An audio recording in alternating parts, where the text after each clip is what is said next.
14-iyuldan O'zbekistonda ob-havo qanday bo'lishi ma'lum qilindi. Assalomu alaykum, tezkor hamda muhim yangiliklarni o'tkazib yubormaslik uchun like hamda podpisatsiya tugmachalarini bosib qoldirishni unutmang. O'zgidromet ertaga 14-iyul kuni kuzatiladigan ob-havo prognozini e'lon qildi. Unga ko'ra Toshkent shahrida havo biroz bulutli bo'ladi, yog'ingarchilik kutilmaydi. Harorat kechasi 24-26 daraja, kunduzi 38-40 daraja bo'ladi. Qoraqalpog'iston Respublikasi Xorazm viloyatida havo biroz bulutli, ba'zi joylarda o'zgaruvchan bo'ladi, yog'ingarchilik kutilmaydi. Harorat kechasi 24-29 daraja, kunduzi 39-44 daraja bo'ladi.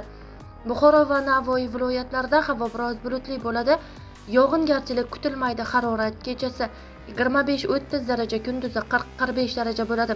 Toshkent, Sirdaryo, Jizzax, Samarqand viloyatlarida havo biroz bulutli, ba'zi joylarda o'zgaruvchan bo'ladi, yog'ingarchilik kutilmaydi. Harorat kechasi 23-28 daraja, kunduzi 38-43 daraja bo'ladi.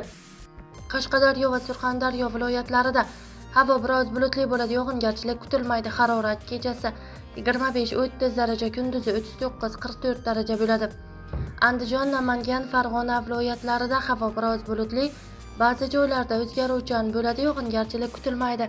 Harorat kechasi 22-27 daraja, kunduzi 35-40 daraja bo'ladi. Respublikaning tog'oldi va tog'li hududlarida havo biroz bulutli, ba'zi joylarda o'zgaruvchan bo'ladi. Ayrim joylarda qisqa muddatli yomg'ir yog'ishi, momaqaldiroq bo'lishi mumkin. Sel, suv toshqin hodisalari yuzaga kelishi mumkin. Harorat kechasi 15-20 daraja, kunduzi 28-33 daraja bo'ladi deyilgan xabarda.